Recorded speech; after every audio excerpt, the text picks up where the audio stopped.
তপন ব্লকের রামচন্দ্রপুর এলাকায় পাটের ক্ষেতের জমি থেকে মহিলার কাটা পা উদ্ধারের ঘটনায় এক ব্যক্তিকে গ্রেপ্তার করেছে পুলিশ।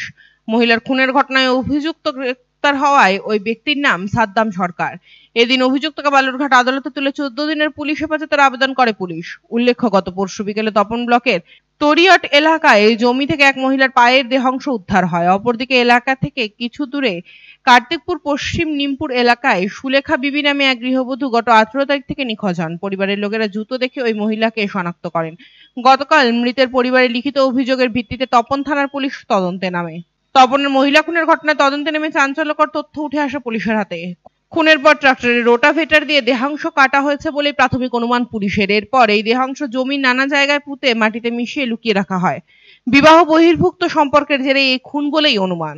এদিন দক্ষিণ দিনাজপুর জেলা পুলিশ সুপার চিন্ময় মিত্তাল একটি সাংবাদিক সম্মেলন করে জানান, পুলিশ তদন্তে নেমে সাদ্দাম সরকার নামে এক ব্যক্তিকে গ্রেপ্তার করেছে। পুলিশের জেরায় সেই ঘটনার কথা স্বীকার করে নিয়েছে। এদিন অভিযুক্তকে বালুরঘাট আদালতে তোলে পুলিশ। 14 দিনের পুলিশি হেফাজতের আবেদন করেছে।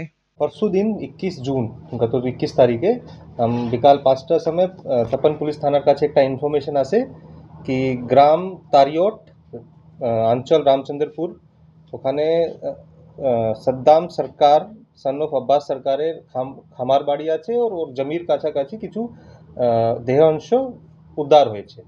ওর মধ্যে একটা কাটা পা ছিল, মানে যেটাকে ফুট বলে, আগের আঙুলগুলোর পোর্শন। তারপরে একটা ব্যাকবোন ছিল, মানে দেখতে লাগছিল কি হিউম্যান বডির ব্যাকবোন আছে। তো ওর বেসিসে আমরা একটা ইউডি কেস ওই দিন স্টার্ট করি, ন্যাচুরাল ডেথ কেস ওই দিনে স্টার্ট হয়। তারপরে 22 তারিখে আমাদের কাছে একটা ইনফরমেশন আসে কি একটা মহিলা যার নাম Sulekha Khatun, wife of Saiful Molla of Kartikpur Paschim Nimpur Kamadeva বাতি তপন পিএস, ওখান ও 18 তারিখ গত 18 তারিখ থেকে মিসিং আছে বদরাইল এরিয়া থেকে। তো ওই পাগুলো দেখে ওই মহিলার ছেলে উনি আইডেন্টিফাই করলেন কি এটা আমার মায়ের পা হতে পারে।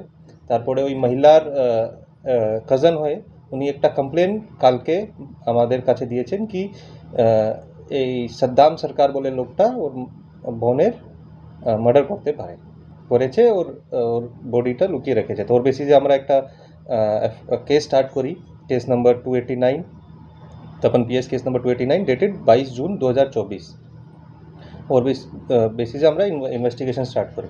মিনওয়াইল ওখান থেকে আরও কিছু বডি পার্ট উদ্ধার হয়েছে, ওটা সব কালেক্ট করে আমরা পোস্টমর্টম জন্য পাঠিয়েছি। তো সাদ্দাম সরকারকে আমরা কাস্টাডিতে নিয়ে ইন্টারোগেট করি, তো উনি নিজের স্বীকার করেছে। और তার বেসিসে আমরা আজকে ওকে কোর্টে প্রডিউস করি পুলিশ কাস্টাডির জন্য ডিমান্ড করছি। আমরা ডিমান্ড করেছি 14 দিনে।